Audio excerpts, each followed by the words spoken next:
We're going to continue talking about algorithmic composition, introduce some new material on probability distributions, random walks, grids, masks, and more, including a number of details about for programming in Nyquist. Before jumping into some of those details, I wanted to talk about just the spectrum of machine-aided composition. At one end of the spectrum, there are tools that composers use in a very directed fashion. So, for example, computer-based music notation packages are very widely used. Um, the manipulations composers can do are cut and paste, sometimes editing macros.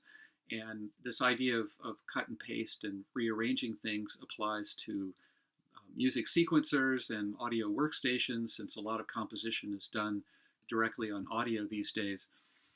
So this is one direction, not very sophisticated in any computer science way, but certainly very important.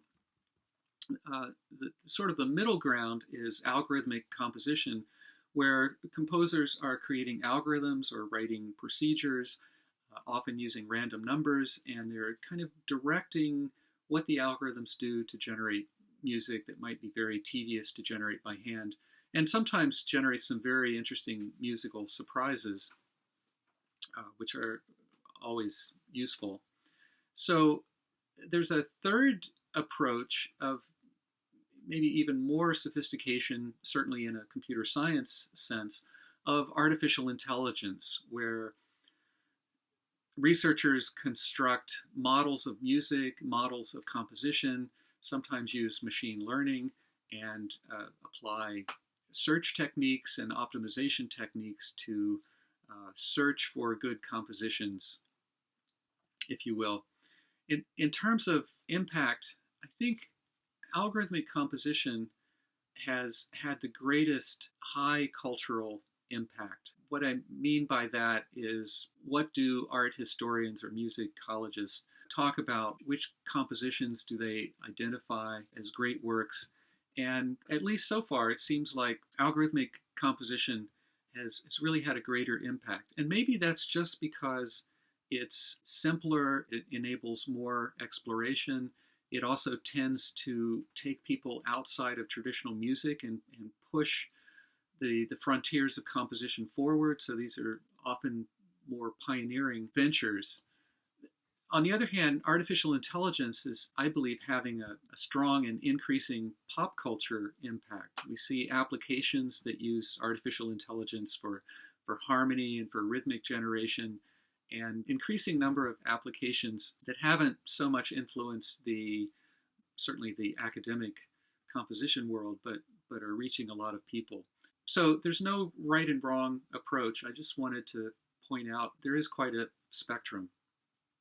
Now I'd like to introduce some tricks of the trade. These are lots of techniques that I've used in my work. I've borrowed most of them from other composers and other works. Many of these have been reinvented by many people because they're just so useful. And I have quite a laundry list that we'll go through. Before we get to any of those, a couple of details about scores and score manipulation. So first of all, we've written scores and we've seen that scores are lists. There's an aspect of scores that we haven't talked about much, which is that a special sort of pseudo note called score begin end. When you're turning a score into sound, or rendering a score, and you encounter score begin end, nothing is synthesized. So score begin end is just a special marker. The syntax is score begin end, start time, end time, and it's metadata. It tells whoever's looking at the score what time does the score begin and what time does it end. And you might think, well, it just begins with the first note and it ends with the last note. But what if the notes are very short and intended to be followed by space? And so then if I splice two scores together, the question is, where does the second score actually begin? And that's what score begin end is for. The other thing we've talked about before, that pitch lists are expanded as chords. We have lots of score manipulation functions, and we won't go through them all. We've covered some of these before. I just want to point out that they exist. You can look them up in the reference manual. They do a lot of interesting things and can be very helpful for algorithmic composition. Also, almost all of these score functions take some optional keyword parameters. There's from index, to index, from time, and to time. So if you're doing some manipulation on a score and you only want to affect some range of notes, you can specify that range in terms of index, like the 3rd note to the 10th note, or you can specify in terms of time, from 15 seconds to 20 seconds, I want this effect, using these keyword parameters. Another point is that score functions always construct new scores. They do not modify existing scores.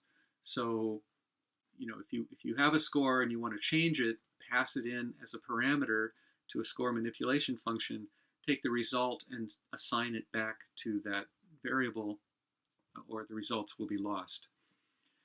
And finally, it's possible, even recommended, if you use MIDI, you might enjoy these functions score read SMF, which can read a standard MIDI file and turn it into a Nyquist score, and score write SMF, which will take a score and write it out as MIDI to a file. In fact, you can, if you generate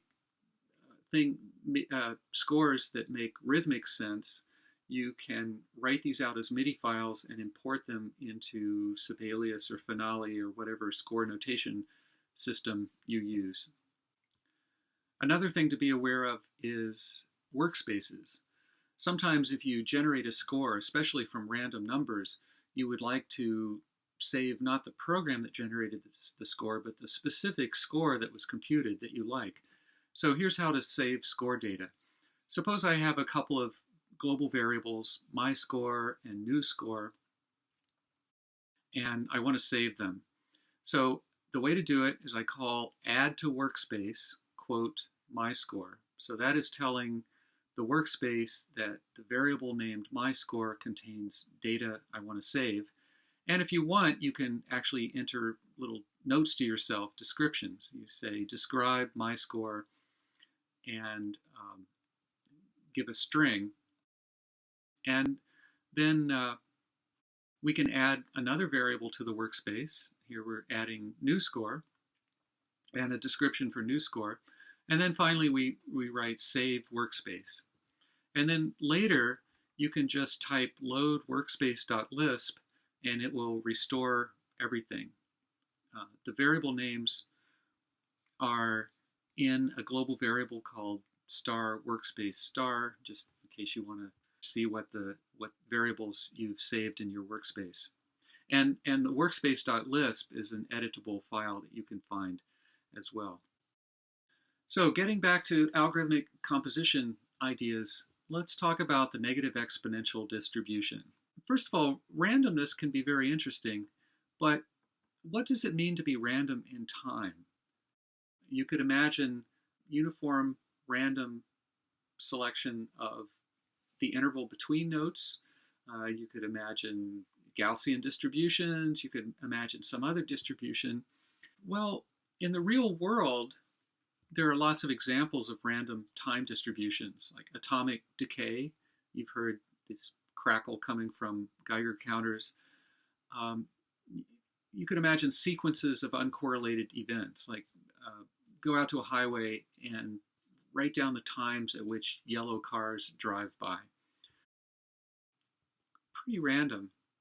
In these real-world situations like atomic decay or just uncorrelated events, the inter-arrival time, which is like the IOI, has what is called a negative exponential distribution. That means that longer and longer time intervals are less and less likely, and it follows a specific relationship, which is a negative exponential. Equivalently, in every small interval of time, If you generate an event with some small probability, then this will uh, essentially have a negative exponential distribution when you measure the times between events. Or equivalently, if you generate events at times that are uniformly random across some total duration, but then of course you're playing them back in time order, then you get a negative exponential distribution. So here's an example. We're using ScoreGen. The time of each event is uniform random distribution from 0 to 12 and a half. So we get 12 and a half seconds. And we generate 50 events. They'll all be this little pop sound. And let's play it.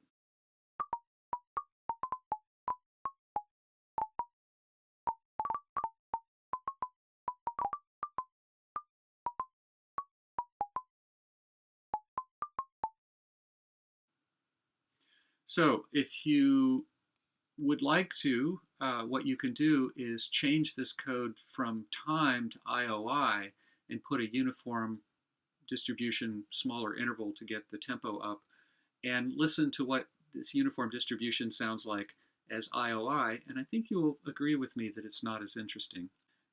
Nyquist supports a lot of probability distributions, and you can access them by writing load distributions. And if you look up distributions in the Nyquist Reference Manual Index, you can learn about all sorts of distribution options. Here is another approach to building a negative exponential distribution score. Here we're actually constructing the score inside of a loop, and we're using exponential dist to compute IOIs. And it'll have the same kind of quality, distribution quality.